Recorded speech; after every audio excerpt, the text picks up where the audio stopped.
Hello, everyone, and welcome to the Ukulele on the Ground podcast. My name is Aldrine Guerrero, joined by Mr. Aaron, the voice, Nakamura. Say what's up, Aaron. What's up? And Mr. Kahai, the legend, Fergan. Say what's up, Kahai. What's up? So this is our first Friday podcast, gentlemen. How's it feel? How does it feel to sit down and just talk and not, not talk and play or have to explain chords and stuff? Where's drop? I gotta get the drop chords ready. Drop today. So yeah, we are. This is our very first publicly live Ukulele on the Ground podcast, and so what's been going on, guys? Anything happened in the past couple days? You guys been good? Anything meltdown? No, nothing. Okay, good. I mean, nothing good. happened on my end either. It's just been rainbows and butterflies. For my entire week has been amazing. Anyway, Kahai, how are you, buddy? Yeah, good. Yeah, nice. Everybody good? Everybody doing good today? Everyone had, had good breakfast? Everyone in a good mood? All right, good. So what this is the Ukulele on the Ground podcast. We talk and we answer any and all of your ukulele questions, hopefully about ukulele on the ground, hopefully about ukulele, but sometimes we don't get questions. Sometimes we just talk about stuff. Most of the time we try to talk about music, try to keep things, in a certain format, but sometimes we just go off the rails and talk about I don't know, stuff like, did you get Pokemon Brilliant Diamond and Shining Pearl yesterday, Kahai, last night? No? Are you gonna pick it up? Yeah, of course I'm gonna pick up Pokemon. I love Pokemon. BDSP, baby! Yeah. Came out last night. Changed my entire mood.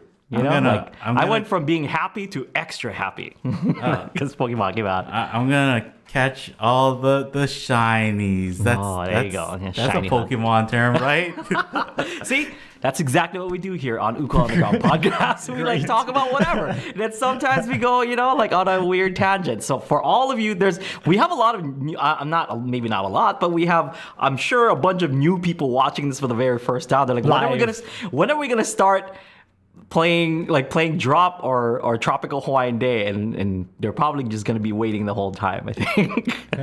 But if not, if you guys want to jam and stuff, we have a lot of replays of the Aloha Friday Live Jam. But the reason why we're having this on a Friday, if you guys are out of the loop, it's because we are no longer doing live streams on Thursdays. We will be doing all the live streams on Fridays. And that means we're going to be alternating between Aloha Friday Live Jam and the Ukulele Underground podcast. So if you guys are confused as to which one is going to be done this week or the next week or whatever week you want, you can check out ukuleleontheground.com and check out our calendar. And that'll basically let you know what is going to be on for this week. Right, Kahai? Yep.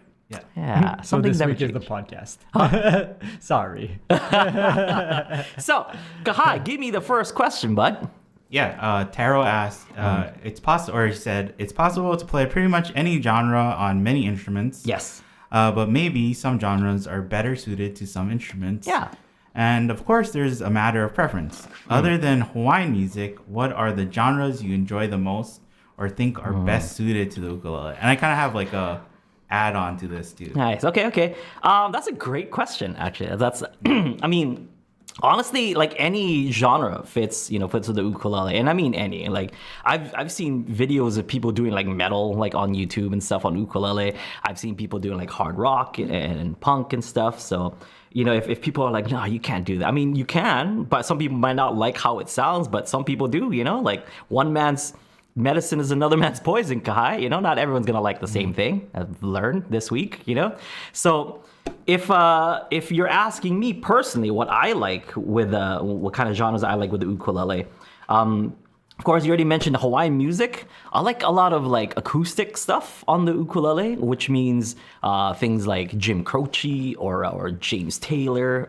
I don't know, would you consider Ed Sheeran, Kai, as an acoustic music, yeah, right? I don't know how you would not consider him acoustic. I don't know, some people are like, no, but how about that song, whatever, fill in the blank. And I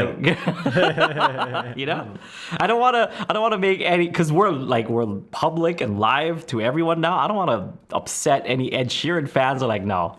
I tuned into this podcast and right away they diss Ed Sheeran. So, by giving him a label. But I like acoustic music. I also really like reggae. If that wasn't obvious already, I love reggae. Growing up in Hawaii, I mean that's what you play on the ukulele. Like I thought ukulele and reggae are like peanut butter and jelly. Like basically, growing up in Hawaii, it wouldn't be a reggae band unless you had an ukulele in it. I thought, like growing up, but. Let's see. Flamenco has a lot of great potential. Basically, anything that has what is it, nylon string guitar kind of sound to it works really well for the ukulele. And a lot of Tin Pan Alley stuff, of course. That's definitely great for the ukulele. And I also like a lot of jazz stuff, like on ukulele as well, like just really simple jazz stuff. And that kind of goes along the line of like acoustic, like some of the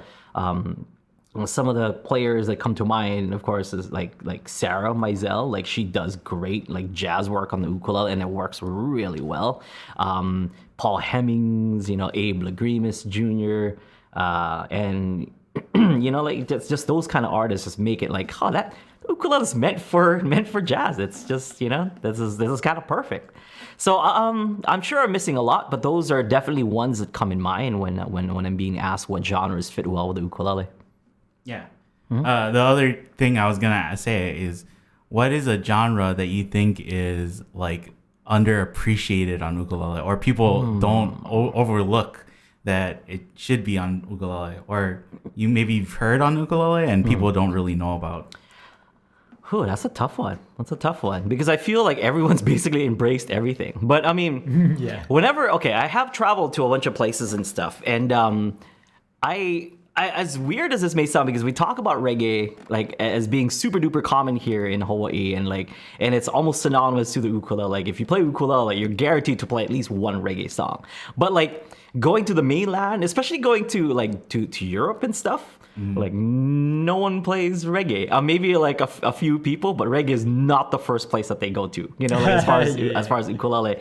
Whereas for me, it's just like, yeah, let's play Tropical White Day or whatever kind of reggae song that we come up with. But that's definitely underappreciated in other places. Hawaii, it's normal, like super duper normal. But I think in a bunch of other places, it's not as normal as it is here in Hawaii. That one's kind of weird to me. But I don't know, I think everyone's kind of taken the ukulele and made people take a look at it a lot more seriously than before. Because some people would say like, why would Train use an ukulele? Now it's like, you can't hear that song Hey Soul Sister without hearing ukulele. It's synonymous now with Hey Soul Sister.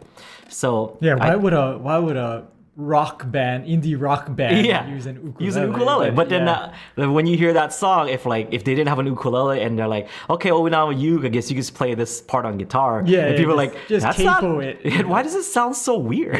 You know what I mean? So I think as far as that goes, I think the ukulele has broken down a bit of the walls that used to be there as far as what people perceived it as.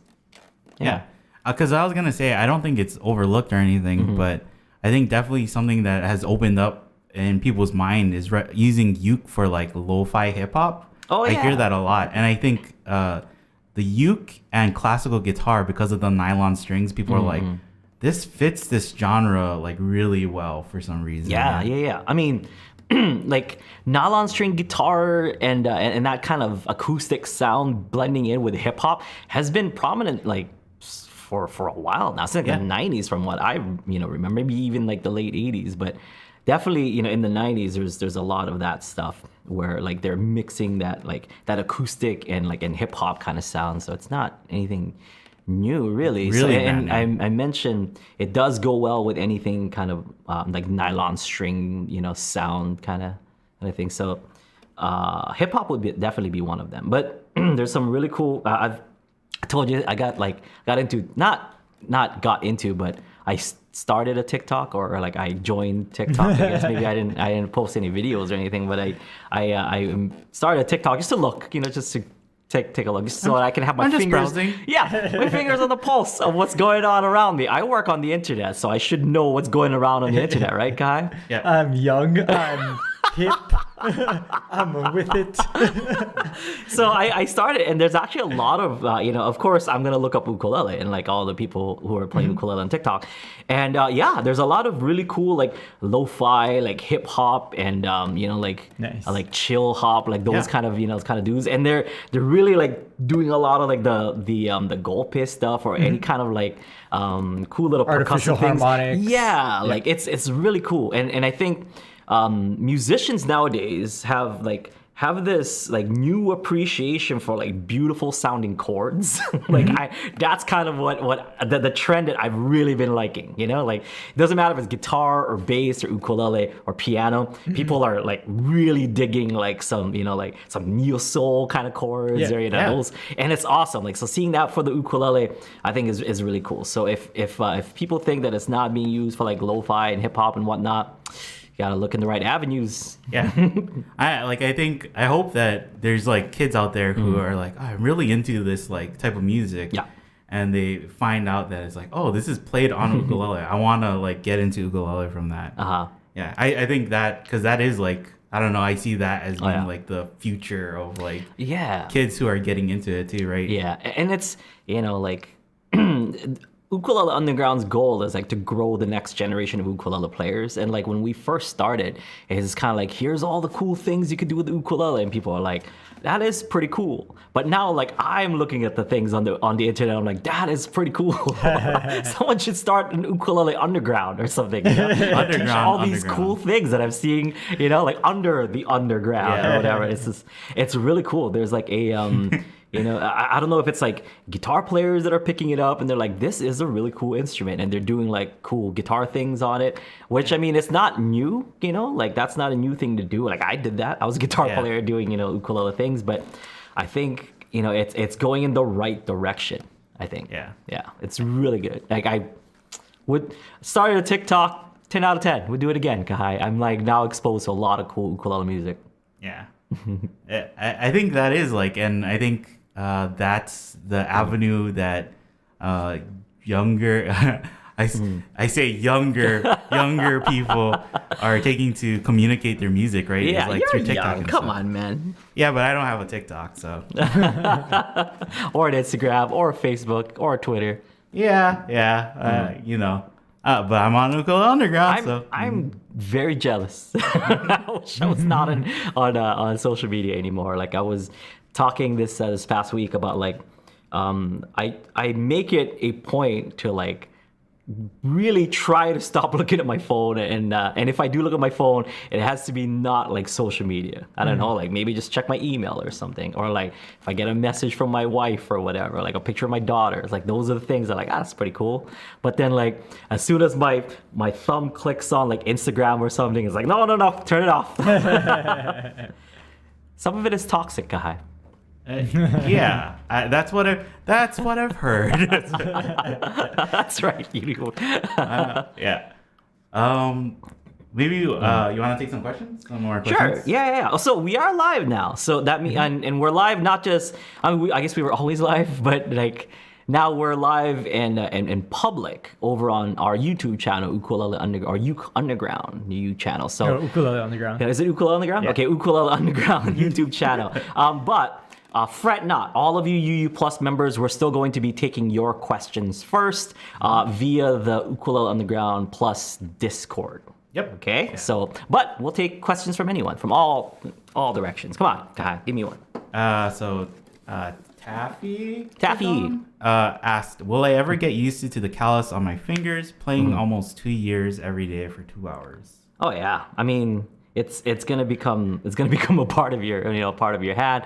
And is that saying that they have calluses? Yeah, they're just gonna get used to having it. I'm guessing that's what they mean. Yeah. Or are they developing it and? Because they said that they've been playing for 2 years, Yeah, 2 years and 2 and hours like every day. So they should have calluses. Yeah, they should have If you calluses don't by have now. calluses, you have like the hardest fingers already or something. I don't know what.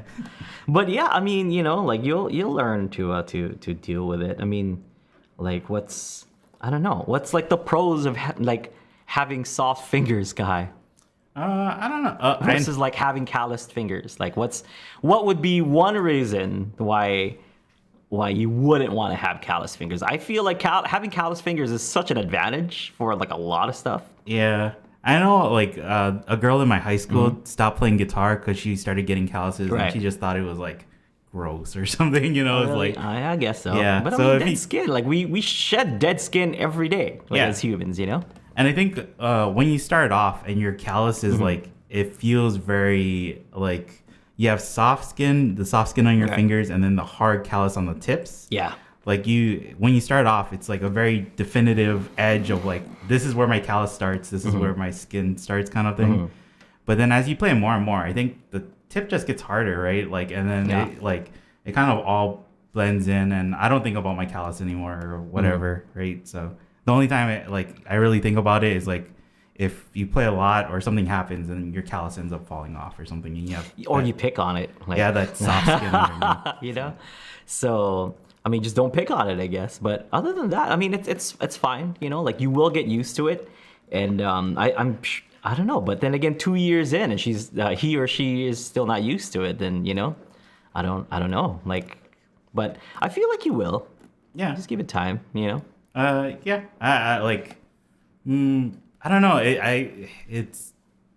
I don't know. Like, I feel like, if you play a lot, it's just like something that you don't necessarily think about, right? It's just a fact of like, if you play with your fingers, if you're playing, you know, finger picking, then you'll get calluses on your right hand. Right. And you probably will get calluses on your left hand or your fretting hand anyways. Right. So. And it's just your fingertips, really, right? Like, it's not like you're going to have calluses like on your palms or whatever. It's really just the tips, like the tip of your fingers. And the very tips. Yeah, the very tip, right? Yeah.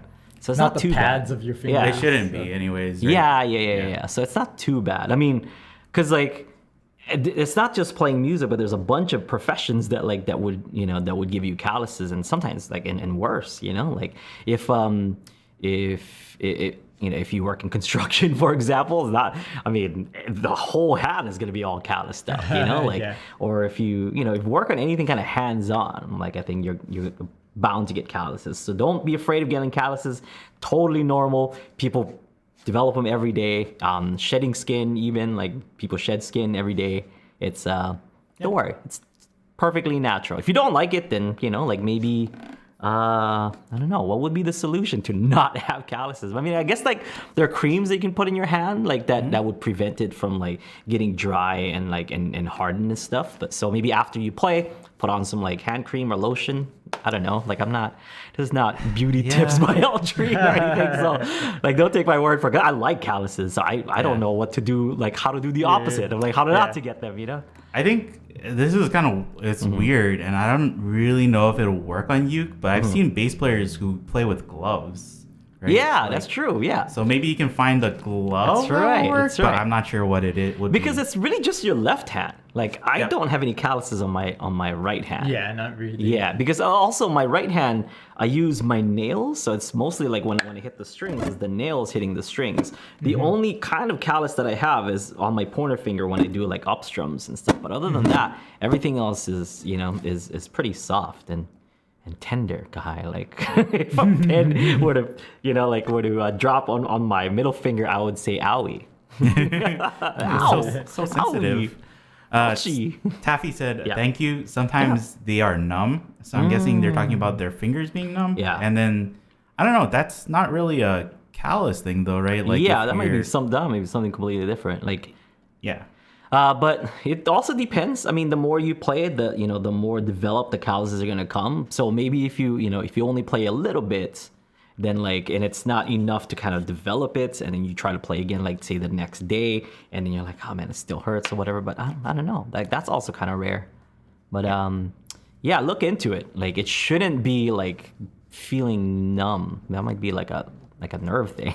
Yeah, and usually when people say that they're getting cramps or they're kind of feeling like their hand is, getting sore from it, when we look at how they're playing, it's like usually finger placement that is like, because they're not doing an optimal finger placement, they're applying more pressure than they need to, and it's causing a strain on their hand. So that's something to consider. And or you might just be like choking the uke, like if I'm not talking about the what you call the numbness on the fingertips. I'm talking about if your hand is cramping, like you shouldn't be like wrestling or choking the ukulele. Like, Like Darth Vader guy. Yes. Aaron, if there's ever a question on Discord, let me know because I'm trying to keep track of all our chats, but I might miss Any it. Discord questions? There are people in Discord and in the YouTube chat at the same time. At the same time. So, Snap dedication. So You don't want to miss anything. so we kind of know That's cool. who is a UU Plus member anyway, so we can take those questions from this chat too. Yeah. Penny Benda asked, how do you choose what is the best strum for different songs? You don't. That's the thing. You follow the groove. So it's not like, you have like an arsenal of strumming patterns or whatever. It's just like, what's the groove to this song? Then you just play that groove. Like, that's really what it boils down to. Don't overcomplicate it, but like, I'm going to use this strum. I'm going to use the northeast strum or whatever like people call strums nowadays, or whatever pattern. I'm going to use the Haile Selassie pattern. It just chops down like this or whatever, or I'm going to use the reggaeton like pattern, which is a chop down and up or whatever. Like, it's just follow the groove. Like, really, that's it. Because the groove might change too. So exactly. You just gotta adapt to it. I was just gonna say, like, there are a bunch of songs with like different tempo changes, different like time signature changes. Maybe it just changes in general. Like, you might slow down or speed up and stuff. Like, there's a lot of songs like that. So if you're limiting yourself to like, what strumming pattern should I use for this, it's already going to get messy. It's already going to get too complicated. Just follow the groove. Like, that's what I suggest. Follow the groove. Find, beat one, and then see if you can come up with something that matches the groove. So, like, what I would do is I would listen, if there's a drummer or if there's a percussionist and stuff, I would listen to that, and try to follow what they're doing or complement what the drummer is doing. And then, or if there's a guitar player, complement what the guitar player is doing. You can follow and do the same thing the guitar players if the guitar player is strumming, but it would be better if you just do something on your own, maybe just to keep it funky. Let's give an example. Aaron, would you just play a Z chord? That's pretty. So here we go. So this is just me adding some stuff.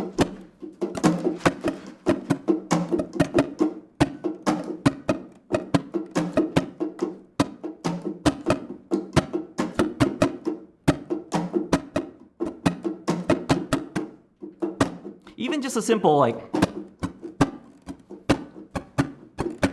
I'll just play C. Oh yeah.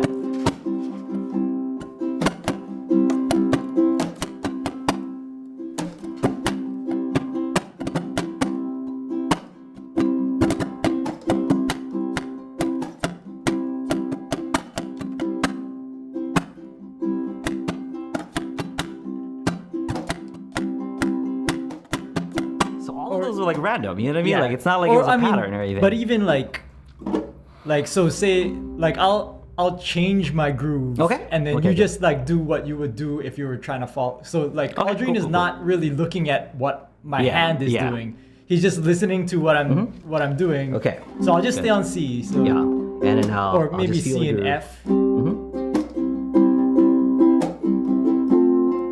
That's a nice groove.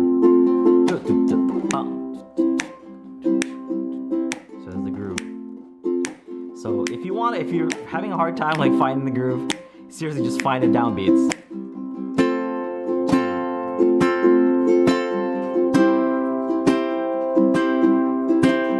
We do this for every Aloha Friday Live jam, maybe a double time.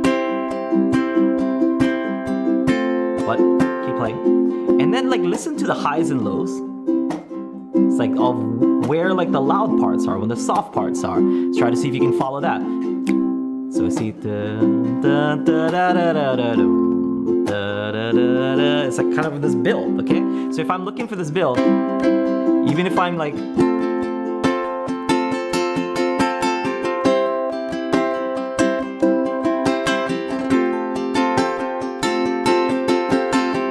that's just like down up, down up, down up, down up. Yeah. So I'll change.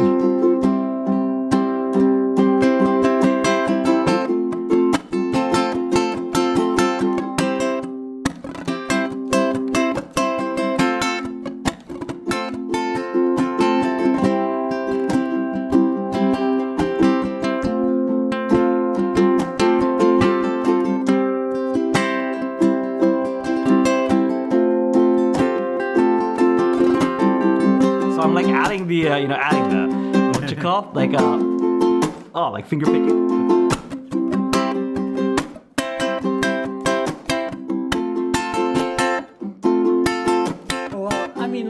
As far as if the song went that way, just follow. You could just follow it. Follow along. Yeah. So don't think about like what strumming pattern should I use. Follow the groove. Yeah. Can you just follow just match me? Yeah. Just by, Okay.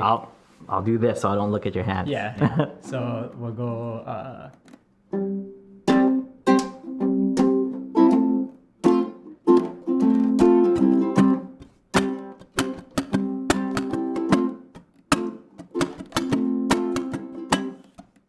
There you go. You gonna change?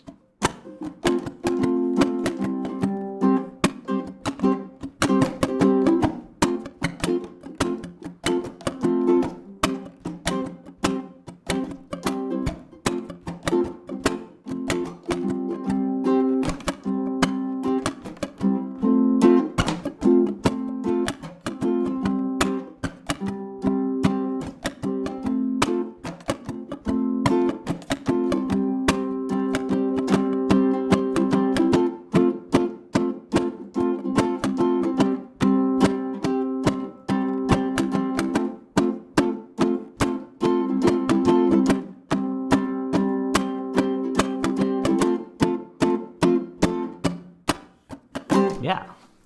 Just follow the groove. No strumming patterns needed. Yeah. It was funny Great question, though. Yeah, when you said that, like when you first answered, he's like, you don't. It's like a Yoda thing, right? Where it's like, you do not find the groove finds you. And it really is like where people want they want to dissect something first before they get into it. And they ask like, oh, how do you like get so good at like just finding the groove or like finding the rhythm? And it's just something that the only way to get better at it, right, is to just jump in and try it yourself. Yeah, I mean, you can do it from wherever too. You don't even need your ukulele with you. Like I'm sure people have done this, just tap their tap their hands on a table or knock on something or whatever, or sticks or whatever you may have. Like just feeling the groove by following some kind of rhythm or some kind of groove, and just if whatever you would do with your hands, as far as like tapping them on the table or whatever, do the same thing with your ukulele. So here's an example. Give me another groove, and I'm gonna tap on my uke to see if I can follow that. So just tap on your uke.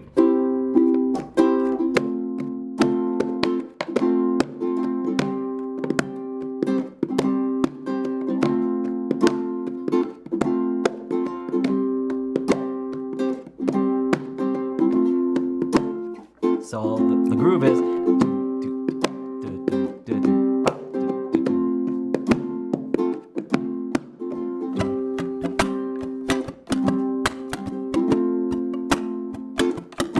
Notice that I'm not just paying attention to the downs and ups. So it's one of those things that I put all that stuff away already, because the downs and ups are pretty obvious. Like you're putting down strums on the 1, 2, 3, 4, ups in between, unless you're doing like 16th notes and stuff. All that is pretty basic. But what I'm doing is I'm trying to like groove with Aaron on those ups and downs as far as the dynamics goes, because the dynamics I feel like is a lot more important, because you could do a simple down up down up down up down up down up strum, and if you change up your dynamics, it's going to change that strum completely, right? So the groove that I was tapping is do. So 1 and 2 and 3 and 4 and 1 and 2 and 3 and 4. So that means 2 and 4 are loud. So all I did was just 1 and 2 and the 3 and the 4 and the 1 and the 2 and the 3 and the 4 and the 1 and the 2. So I don't have to hit everything. So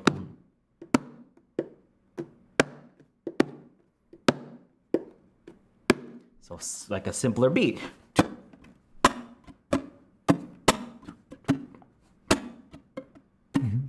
So it's just a matter of following the groove as opposed to like using the the Northwest strum. Go ahead. I think a misconception too. That, Island strum for everything. yeah. Just do it. I just, say it. just do it. Oh, wow, controversy, Aaron. Why would you say something like that? People love that strum. Yeah, I think the one misconception that people have too with like finding groove and stuff Yes. is that they're trying to be like you, right? Where they can hear like, oh, I can already hear the 1, 2, 3, 4. But if you've never done it before, you might not know like where's the 1, where's the downbeat, where's the upbeat, right? And so if you're listening to something, you might be totally off. But that's okay. Like that's kind of what you want to do at first. Like you really do just want to like tap out something or just try your best to like feel it out, right? Because even if you're off, like there's a chance that you're gonna match up with like their downbeat too. And when you match up with a beat, is like you can tell. I think like everybody can tell when they're like, I'm on beat now. Yeah. I got it. I figured it out. You can feel where beat 1 is. And the thing is, it doesn't even have to be tapping. Like, I just realized that like I'm like nodding my head, you know, like or swaying or whatever it may be. There's Tapping some your spots foot. where like I feel like I'm putting my head down, you know, a lot more. That would be the places, that would be the dips or the you know, you could the strum highs there. and lows. Exactly. You can strum there, you can strum louder there if you wanted to, you know, and because you're not just doing this the whole time unless it's like metal or whatever, you know, like or it was like punk rock. But then like the places where you really like, you know, your body really sways to it, that's where you might want to add an accent or might want to think about the dynamics. Yeah, you want your body to like, you really want to let your body feel the music, right? Feel the rhythm. Yeah. So don't like, I think, Don't forget to feel the ride, guy. Yep. I think people will get embarrassed though, right? Like they're like, but am I clapping right? Or am I bobbing my head? What if I'm bobbing my head and everybody else is? And that's kind of like where you just gotta like get it out of your head and then you just do it. And even if it's wrong, the more you do it, and even if you're doing it wrong, the better your rhythm is probably gonna get because you're actively trying to match something. Yeah. So I'm not gonna mention names. I mean, but it's kind of unknown anyway. But like, there's this ukulele player I was watching, you know, this week on YouTube, not on TikTok, this time on YouTube, and they're really good. See, the thing is, like, they were technically very good, you know, but groove-wise, it's like sometimes they would add like half a measure here, or like, you know, one beat here and there and stuff, and it just like so. I was watching that. They were playing by themselves. Yes, playing the solo. Yes. Solo. Okay. So my wife was like, "Hey, this kid's pretty good, right?" I'm like, "Yes, but like, listen. So just count. 1, 2, 3, 4, 1." And like Kai said, you know exactly where beat 1, like what beat 1 feels like, you know, at least, or where that where it measure should starts, be. where it should be. And then it's just she started counting. And she's like, "Why? What is happening?" I'm like, "He's adding like half a beat, one like a whole beat sometimes in there, and it just like kind of throws it off." So you can be really good at like your, you know, like at your technique, at hitting the strings and whatnot, but if you don't have that groove, it's you know, it really affects it. That's something that when we get like student reviews or we're helping people out, right? Like that's kind of like a recurring thing where it's like, okay, you got all the notes, but it's just like because you're kind of like looking at the notes and you're not taking into account how long the note should be held or like the breath of the note. It feels like sometimes it's just like, you know, like for Europa, it's da da da da da da da. It's not like, you know, breathing. There's not a full scale of it. So that's where it's like feeling the rhythm really helps because you'll know not to like, okay, I can't speed up right now because I'm still waiting for that first downbeat or whatever. And like especially with Europa, because like that last couple notes I hold as long as possible, like without being too late. Like I purposely do it late, so it's like I guess the timing would be right, and I'll do it like just as late as I can. It's like even I'll try to squeeze as much as I can from it just to get the audience to be like, you know, it's a nice like hold on everyone. So like even that, right? Like even though you're like holding the note a little bit longer and playing it later, in your head you're still going like you can still count, right? You know where. Well, Well, that kind of goes with the song should be playing in your head, and Yes. then you should be playing along to the song that's playing in your head. Or at least right? the groove. It should be in your head, and you should be following that groove. Yeah, because even like I was playing with my dad, and it's funny that you said like here, like you should learn reggae, and I don't think my dad has ever done like a pinky mute. Like, Really? He's not really like a reggae player, right? Yeah. Because he's older, so Old school. he learned ukulele Yeah. like kind of older.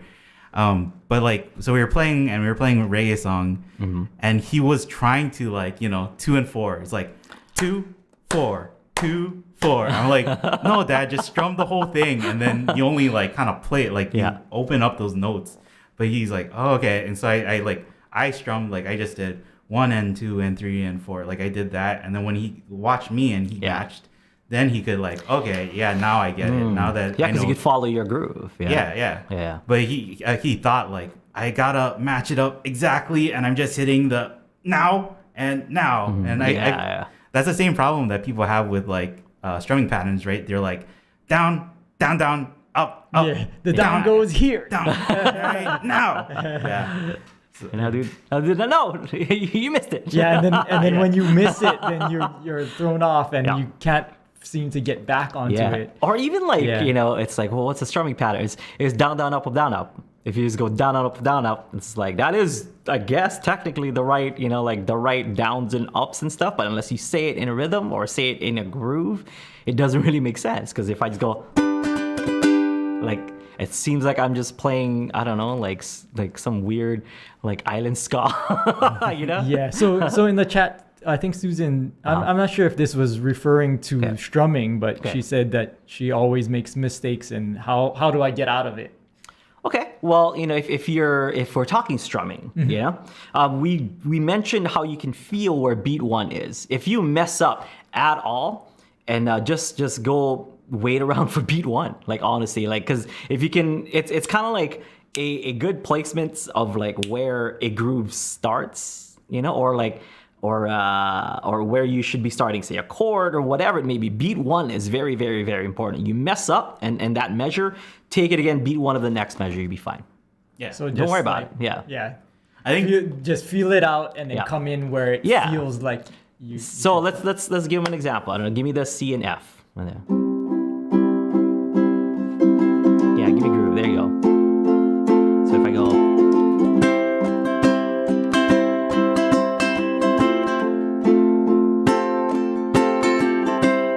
So I just joined in like wherever beat 1 was. So 1, 2, 3, 4. 1, 2, 3, 4. 1, 2, 3, 4.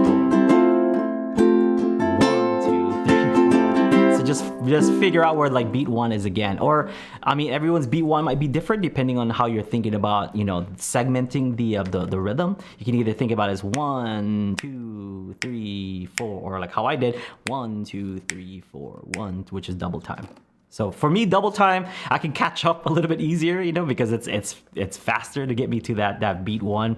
But sometimes, you just gotta let it run. And I do that often. So don't feel like messing up is just like, why do I always do that? No. Come to Wednesday show, there's gonna be some point, like I'm gonna like lose it, and I'm gonna look at Aaron, and then I'm gonna come in and beat one of the next measure. That happens every Wednesday. Yeah, I think too.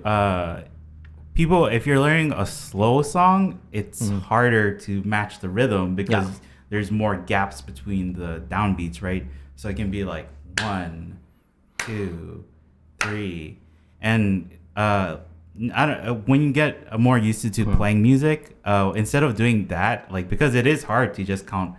Okay, 1, 2, 3, 4. Now come right. It's like it's like okay, you can get lost. You not be precise. Yeah. A way to be more precise is you go 1 and 2 and 3 and 4 and 1 and 2. You subdivide it, right? Yeah.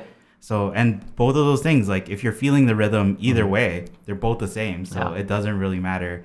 Just find any way that you're like you're feeling the rhythm and you're matching the beat, So yeah, that's like something that if I'm having a hard time feeling the rhythm, I'll like try to subdivide and I'll just keep going, like where even it's like 1 E and a 2 E and a 3 E and a 4 E and a 1 E and a, so Yeah. Yeah. Just Or you easier can to just stay on like beat double that time way. it, like instead of just going 1, 2. Yeah, that's what 3. Kai was saying, yeah. right? Yeah. So segment it. But is there any any way that people can remember feeling the rhythm? Is there any sayings that you know of, Kahai, that talks about feeling rhythms? Yeah. Try or do not. There's no try. Feel the rhythm. Yeah. That's it, right? That's what you're talking That's the about. one. That's the one. I knew. Yeah, see, we're always on the same wavelength, regardless if it's Ukulele on the Ground podcast or the Aloha Friday Live Jam. You always got my back, bud. Yeah. You know? That's what I'm here for. Yeah. Yes. Yeah. Best. Just the best worker in the business. Okay. Next question. Yeah. I'm trying to find it, but somebody earlier asked, how can you remember the notes on your fretboard? Ooh, we have a class on this in Ukulele Underground Plus, which is basically to utilize the dots on your ukulele. So the dots are there, and the dots are called position markers, which is basically what it's what you should be using it for, and it's just kind of in relation to those things. So for example, we have A. So for me, A would be the open string. My first dot is C, second dot is D, then E, G, A. Some people don't have this first dot, that's totally fine. Some people don't have this, 10th dot, whatever you guys might have. But whatever dot you have, just make up some cool little, like acronym for it. So A, C, D, E, G, A. So a cat, dog, eats, good, apples. We have a better one apples. I don't know what I for the forgot what chorus, it is. yeah. Yeah, whatever it is. But you can make up your own, So, for example, I want to know what note it is on the 7th fret. I know that my third dot is going to be eats, so that's E. It's my E note. But if I wanted to know what the 8th fret was, okay, so it's just like, okay, well, that's not on the dot. So if I know this is E, I know there's no E sharp. Well, E sharp is basically F natural. It's like F natural, and that's going to be right here. So my note here is F natural. So just do things in relation to where the dots are, because those are your position markers. You should use them. It's awesome. And we have an entire course of like kind of memorizing your fretboard and mastering it and stuff. So make sure you check that out on UU Plus. Yeah. David said, David's question was, any advice how to get more confident with knowing your way around the fretboard? And that's like knowing the notes, right? Yeah. But then also like when you're playing a song, know the key of the song and then play the scale to the whatever key of the song it is, right? Yeah. Also, like what I would suggest, if you really want to get to know your fretboard, one of the easiest ways to do it is to first figure out the notes, just like I said, in relation to the dots, and then take the chords that you already know and identify where those notes are in that chord. So for example, there's our G chord, right? Well, where's the G note? So the G note is here in the E string 3rd fret and also the open G. So I know that not every chord is gonna have this open G in it. So I'm just gonna use this one that's a little bit more reliable. So that means if I took this chord shape, played it here, most people are like, what is that chord? But I know that if my E string 3rd fret is G, so that's on the E string. So anything that with this chord shape, whatever that is that I'm holding down on my ring finger is going to be that chord. So if I played it here and my E string 8th fret is being held down by my ring finger, that makes this my C chord. And how do I know that? Because the E string 8th fret is a C note. Okay, just like here.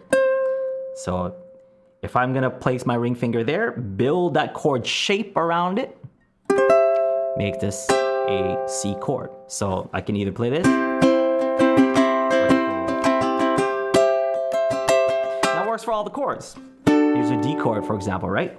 The D note is here in the C string 2nd fret. So that means whatever notes that C string is playing by putting this chord shape up and down is going to be that chord. So for example, I placed it here on the 4th fret, so you guys can see better. That's my E. If I play this as an E with an open A string, that's why I have to kind of place my pointer finger as a bar so that it looks just like a D, because the D is 2 2 2 0. So this means 4 4 4 2. Gives me my E chord.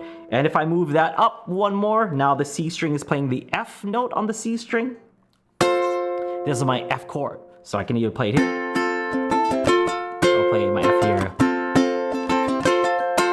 And if I take that, C string, 7th fret is going to be your G note. If I built that chord around that 7th fret, it's my G chord.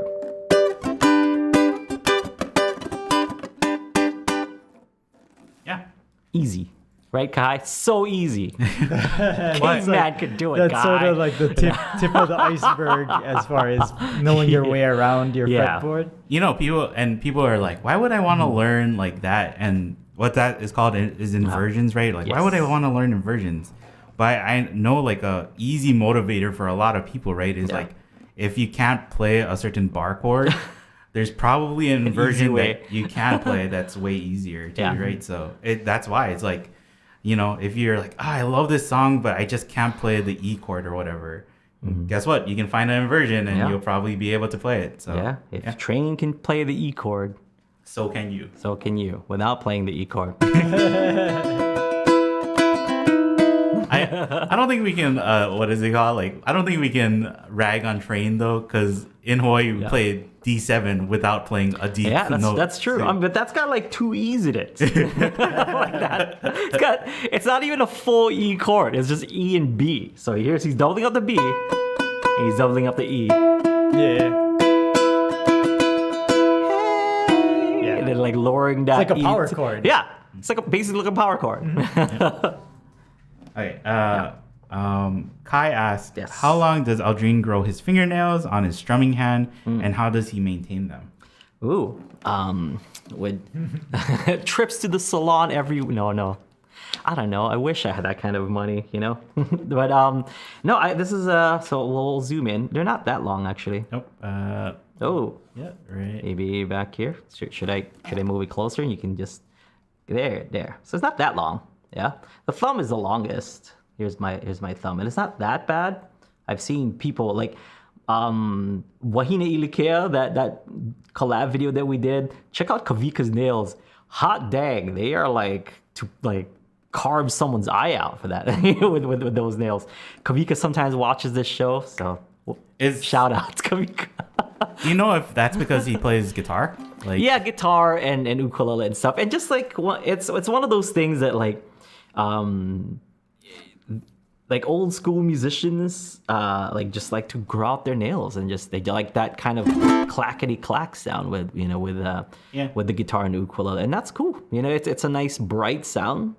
I like it a little bit fatter, so I don't go too much on the nail. I kind of like to do nail and flesh to give it a little bit more density behind the hit. But a lot of people like the just nail like that really.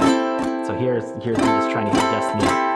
That's like as bright as it's gonna be. Yeah. Okay, so here's from this angle. So it guarantees just nail. But if for me, I'm hitting it with this angle and like putting my flesh behind those hits, it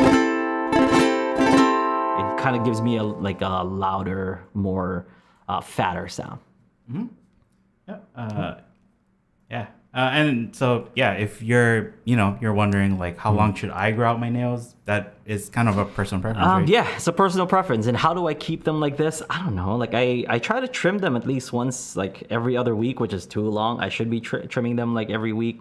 I know guys like Jake, after like every show or before every show, he makes sure that it's nice and buffed and whatever. And we're talking about a guy who plays a show every night, so I don't know. So like whatever length it grew that night, like the night before, he's gonna trim that down because he likes it a certain length. And for me, it's just like grow it out until it gets annoying, and then like I chop it down to size. But it's not really that long. Yeah. Whereas like growing it out time. until it breaks, right? Like your thumbnail. There it is. Boom. Not that long. Pinky finger, ring finger are the two longest, and that's for like rolling purposes, and thumb is for picking and also rolling purposes, because I start my roll with an up on the thumb and then pinky, ring, middle pointer like this. So it's always the pinky and the ring that kind of hits it first. So I like a longer nail than that gives me a nice bright sound, and it ends with a nice fat sound with the pointer finger. Because the pointer finger, as you can see, no nail at all. Just a little bit, but nada. That's not by choice. It's because I do a lot of that, like super fast strumming in a lot of the live shows, and because I do a lot of that, and because the live shows are very like lively or very like exciting, I guess. Like for some people, I tend to get super into it, and I hit the strings a lot harder than I should be hitting, so it breaks. If it's too long, it breaks. So I'm just like, you know what? I'm just not gonna grow it then, because I can't. Because I can't. Yeah. You're brittle. Yeah, I cannot grow my nails. So. Yeah, you're a nail biter. Yep. Yeah. So. Gross. No, I don't know. You do your thing, man. Yeah. So mine is forever like it's the opposite of Kavika. I mean, Kavika is like super bright, and mine is like. He should give you some of his nails. Yeah. Can he has some to spare, I'm sure. That sounds so gross. Okay. Isabella asked, lo-fi is one of my favorite genres, and I would love to learn how to jam to it. Do you guys have some ideas or general pickings that can fit in the genre? I would have, had I not seen a lot of really cool ones. So anything that I would show is just not going to be that cool. I would check out, like the kids on TikTok. They really know like what they're doing. There's a lot of tutorials. So. And I've always said, you can't learn everything from one school. This Ukulele on the Ground, our school teaches you kind of, like our way of playing ukulele. A lot of like modern techniques, a lot of traditional techniques, but that's like super duper modern, like, as far as ukulele. Yeah, very specific. Like it's like a specialized genre of music on the ukulele. And I feel like I haven't explored it that much. I'll definitely explore a lot more, figure out how to translate all of that and present it in my own way that works with the form and with the foundation of what we've already taught here in Ukulele on the Ground, because it definitely doesn't work. Like if I were to use my current form to do some of that stuff, it doesn't work because there's a lot. It kind of has to be held high because like the angles that you're gonna be hitting this, hitting some of the strings. But chords wise, I would learn some really cool chords. Like just if you're into that kind of stuff, I'd just learn a lot of really fun open sounding chords, and that'll be fun. That'll be nice. So for example, I like major sevens. I'm a huge fan of majors. I know it's like super basic and whatnot, but it really sounds good in the ukulele. So if I were to do just say like a D major 7 and an A major 7. So instead of just going D back to A, like as a 4 and then 1, I like to do like a major 7 to that, and then to the 1. And then, if you want to get even fancier from there, that's when you really like add some cool stuff. So instead of just playing this as a D major 7, you can maybe add a 2 in there. So here, here's a 2. So instead of playing that, that then becomes kind of like that minor 7 you can do. Or I want to add maybe an A, so 1, 2, 3, 4, 5. Like add a 5 in there. So D major 7. Well, sounds really nice. Because the thing is, you already have that note in there, but you're eliminating this F sharp note. So it sounds really cool, and it sounds even better when you play it individually, and then you play that A major 7 on top of that. Another cool thing is instead of this major 7, maybe you want to hit a 9 instead. So, ooh, something's that simple. It doesn't have to be those fancy schmancy chords. So.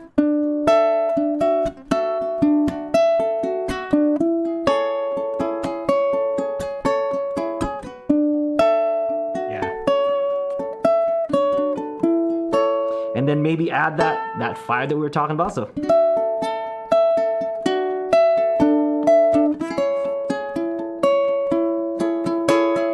And then we can add some stuff to that A major 7 as well. So it doesn't just have to stick to that A major 7.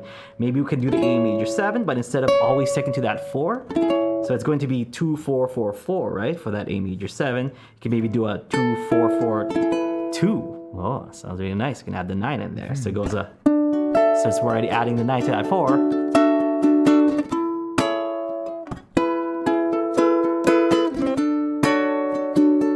but be careful because you're kind of like you're dancing on almost sounding like E, but it still can kind of count as as that A because you have that A up here, right? So it's really cool, like stuff like that where like it's a lot of basic things, but then you're just making really good use of those spacey kind of sounding chords, yeah, and or just I don't know, place your fingers in random places and see what kind of chord you come up with. That's if it sounds nice, then use it. If it doesn't sound nice, then scrap it. That's what I did. I had to learn all the stuff, all the chords that I was playing after, like the names of the chords I was playing. I did it first. And I'm like, this sounds good in this key. I'm just gonna do that, and then I found out what it was called. And I'm like, then you learned music theory, and then was able to explain it, but you were already doing it. Like for example, in that song Guava Jam, there's always I don't know what that chord was, who knows what that chord is? So I mean, I guess everyone now, it's basically a G7 with with a sus4 in there, but it's just like sense. But I mean, I use it on the C, but it's just like C.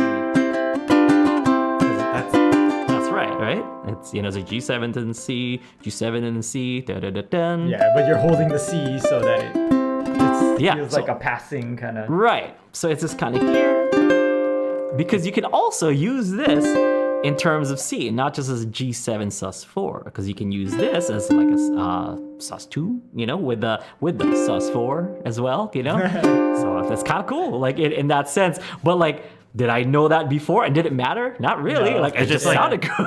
It sounded good, It's like what chord is that? It's just a guava jam chord. Like it's the one that you use for guava jam. Yeah, exactly. Or like a great example, and the whole like fake it till you make it. Because back then I was playing, or I did that song on YouTube Sunday morning, and a lot of people are like, man, those chords sound good. I'm like, I was just. Because the chords are to Sunday morning it's a 2-5-1. So in the key that I took it in, which is A, the 2-5-1 is B minor, E, then A. Basic, right? So instead of that B minor, I didn't even know what major 7, so I just added this note in there, So it became a D major 7 or a B minor 7 add 9, which is weird. Okay, and then instead of going to the E7, I'm like, I'm just gonna add this here because I need this note, kind of like for the E7, right? So instead of playing it here, and then I knew this was a major 7. I knew that, but then I added this little number in there. I was like, hey.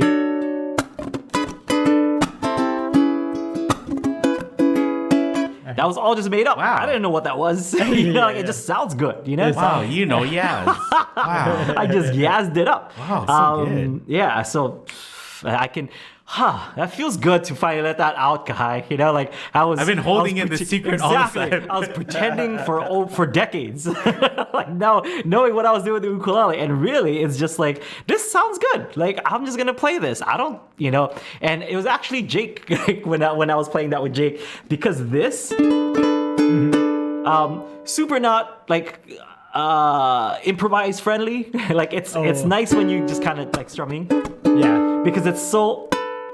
Like there's so much clashing notes that if you were to like to do a solo to it, you have to decide which note that you're gonna play within those. Because if you highlight one, then it's gonna clash with the other. Whereas like when you're playing it together, it's totally okay. But when one is featured in front and then one is like backing it up, it's not gonna sound that great. Yeah. Or you could just avoid either of those notes. Yeah, and that's exactly what he said. That. He's just like, so I just didn't play any of those two. I just stayed away from those two so that I don't put one in front of the other. Because if you put one in front of the other is going to be wrong. But if you're playing them both wrong, I guess in this, in that kind of sense, then Or you just play one and you just hammer it in, right? And be like, I'm playing this intentionally. This is what it is now. This doesn't sound good, but I'm gonna keep playing. So that was one of our lessons, like one of our cool. coffee talk lessons. Because I was like, so Jake, I was playing this like cool chord progression. You want to like solo to it? And he's like, can you not do that? He's like, can you not do that thing? Just play just like a regular E7 chord or decide or whatever. And then that's when I found this little number, like because this is that like that 7 add 9 thing that I was looking for. He's like, just do this instead.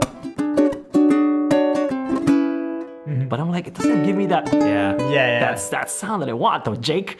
Just doesn't sound like how I want it to. But like that would be the better approach. For if you're playing with somebody else. Yeah.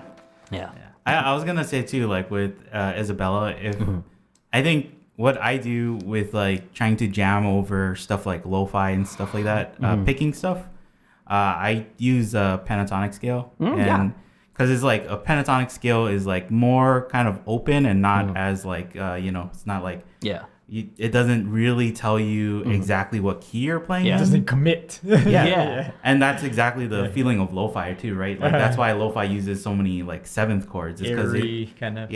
And that's one cool thing that I learned, recently is to use both, to use the major 7 and to use like the pentatonic. So for example, here I want to share this. So for example, here's G, right? So the G pentatonic, right? That's the pentatonic. So the 7th would be here, right? Oh, sorry, here. That's that, because that's that major 7, and then here's that the what you call? The octave down. So what you can do is slide this into place, play the play the pentatonic, and then land and end on the major 7. That which is, it's like, oh man, that sounds super jazzy.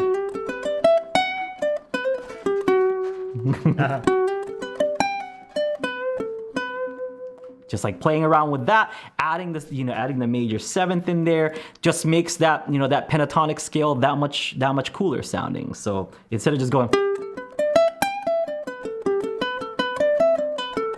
you can add that.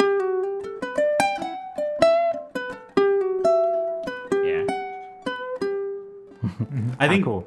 Yeah, I think in a way, like lo-fi is like carrying on the spirit of jazz, right? Yeah. Where it's almost like it doesn't really matter what the theory is behind it or like what notes you're trying to play.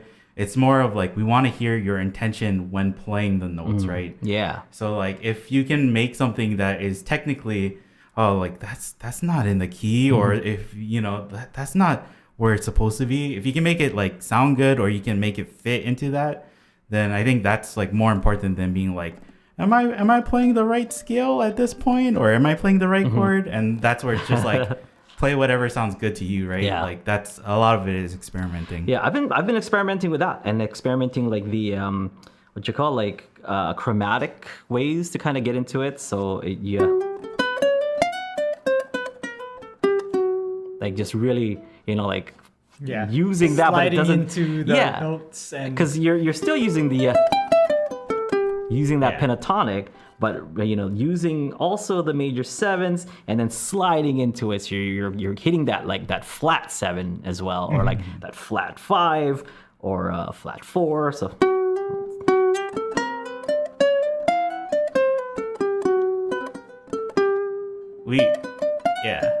we use the analogy of like going home, right? That feels like you're walking, and then but you've had a little bit of like a few drinks, and you kind of like stumble a little bit. But you still make it. You still make it. And because you had a few drinks, right? You feel good. You're like, ooh, I feel loose right now. So yeah. Green Eggs and Ham in the chat asked, what is lo-fi? What is lo-fi, Kahai? So let's have a young kid. Well, the youngest here in this room. Explain what lo-fi is, Mr. Young Man. Go ahead. As the youngest, Put your glasses up and say, actually.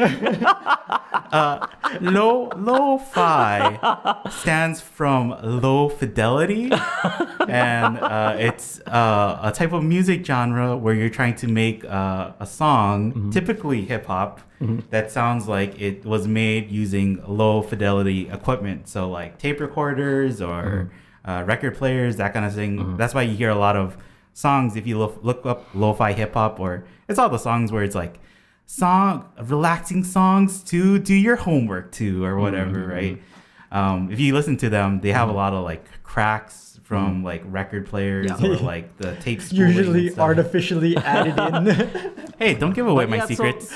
So the reason why we're talking about The record pops. all these like kind of jazzy stuff is because a lot of the music that they sample to make lo-fi music, because they want that kind of low fidelity sound, is like older like say jazz tunes or records and stuff. They would sample like little bits and parts of it, and then just put it on either like chop it up and put it on repeat and make a beat out of it, like a hip hop beat. So it's kind of like that, where like if you were to just learn some jazz, you would be the best lo-fi player, because like you don't need to chop anything up. You can just play like a single line and do that over and over. Yeah. I mean, that's why, like, if you talk to some lo-fi producers, right, and you're like, oh, you're really good at like playing piano or guitar or something, and they're like, I don't know how to play. I just play like, I just played like a little riff, like a riff that I like. So, and then I brought it in and I chopped it up, and that's how I made my song. You know, they don't necessarily know like, oh, I'm playing I'm playing a flat 5 right here, so it moves into the. They don't have any of that. They're just like, it just sounds good. Or this is some. What's an entry into lo-fi music? Because my entry in there, it's not lo-fi, but it became kind of lo-fi, which is New Job is. Or like they took like, or is New Job is considered lo-fi? I guess I think so. Yeah, the start of lo-fi. Where he took a lot of samples of older recordings and just ran off with it, man. I love me some New Job is.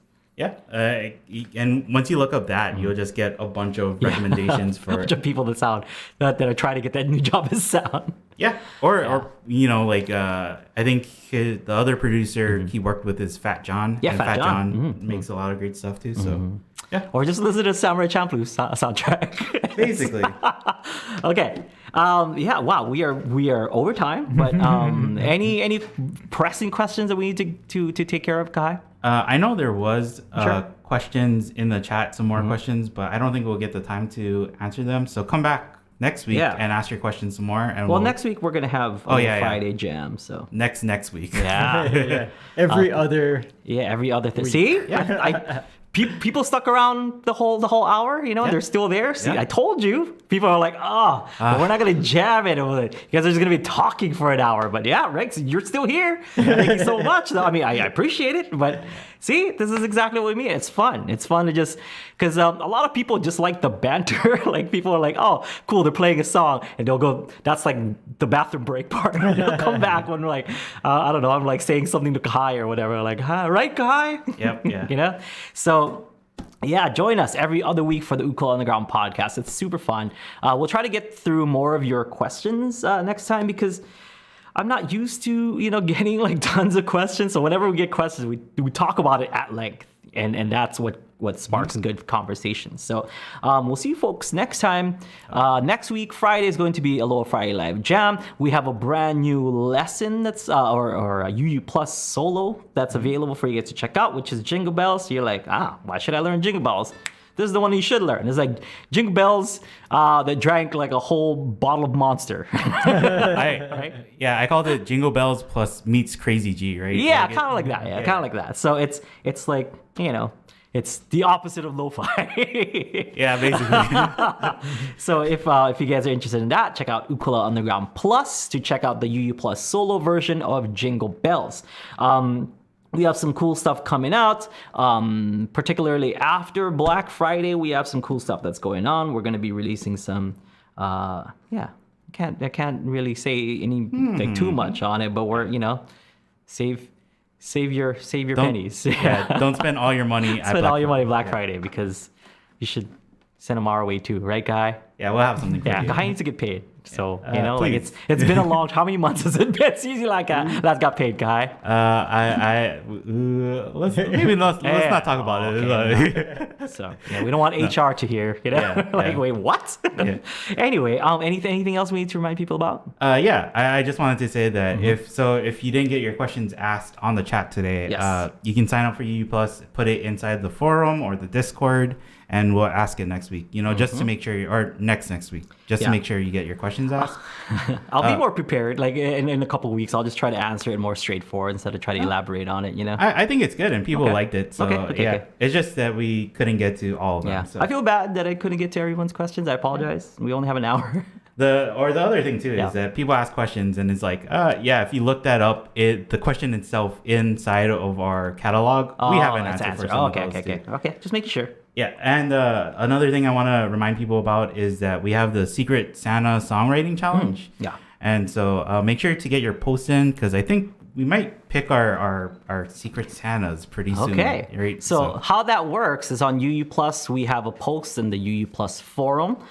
If you would like to participate in the Secret Santa, and what that is for this Ukulele on the Ground podcast, we also do songwriting challenges where we write songs based on certain criterias and stuff that the audience gives us, like what key, what style, what kind of song, or like whatever the lyrics are going to be about and stuff. So just make a post in there of what kind of song you would like us to write. And then what we're going to do is we're going to pick 3 lucky random people that we're going to write their song that they want. Okay, so that's how it's going to happen. I'm going to pick 3 random people. We're going to Secret Santa a song to them, to those 3 lucky people, right? Kahai, especially whoever gets Kahai. Well, like we're gonna play the song live on a podcast, but it's like to those specifications. Yes. Yep. So make sure you check that out, especially if you're a U Plus member. And speaking of which, if you have not yet checked out Ukulele Underground, check out ukuleleunderground.com. And while you're there, sign up for UU Plus to take your ukulele playing to the next level. Ukulele Underground has songs, has tutorials, has tons of great ukulele things. But if you're really serious about your ukulele and you're serious about getting better, sign up for UU Plus, and I will help you do just that. And how am I going to do that? I will be your personal guide because there is a private lesson feature on UU Plus where you can take some private lessons with yours truly at no additional cost, just your membership. It's all good. It's not like that costs that much. So make sure you check out UU Plus, and I will personally, Kahai, as long as you reach out, okay? Like I can't be responsive if you don't ask for help, If you ask for help, you reach out and like book a session and stuff. I will try my best, best as I can, to personally see to it that you get better. We have a lot of ways on the site to reach out to us too. Yes. And then even like we're doing live coaching right after this too. Yeah. So yeah. So we're going to be coaching some UU Plus members. So if you're a UU Plus member, you want to be coached on something, or you're working on something, you just want to show me what you're working on, or like just want me to give you some feedback, I can do that. Join us in the Zoom room after this show in about 6 minutes. So head over to the front page of Ukulele on the Ground, click on the banner. That'll lead you to the Zoom room where I'm going to be doing a live coaching. Yeah. Anything else, boys, that we should mention? Yeah. Nothing else? Next week is going to be a jam. So yeah. Yeah. Thanksgiving jam. So. Yeah. I mean, hopefully everyone's still in the jamming mood. People are probably going to be stuffed full from like the day before, But you can come and just enjoy the music. Yeah, just come. I don't know. Maybe they'll just turn it into a concert, like a Thanksgiving concert. But who knows? We'll have fun. I'll see you folks next time. Have a great one. Aloha.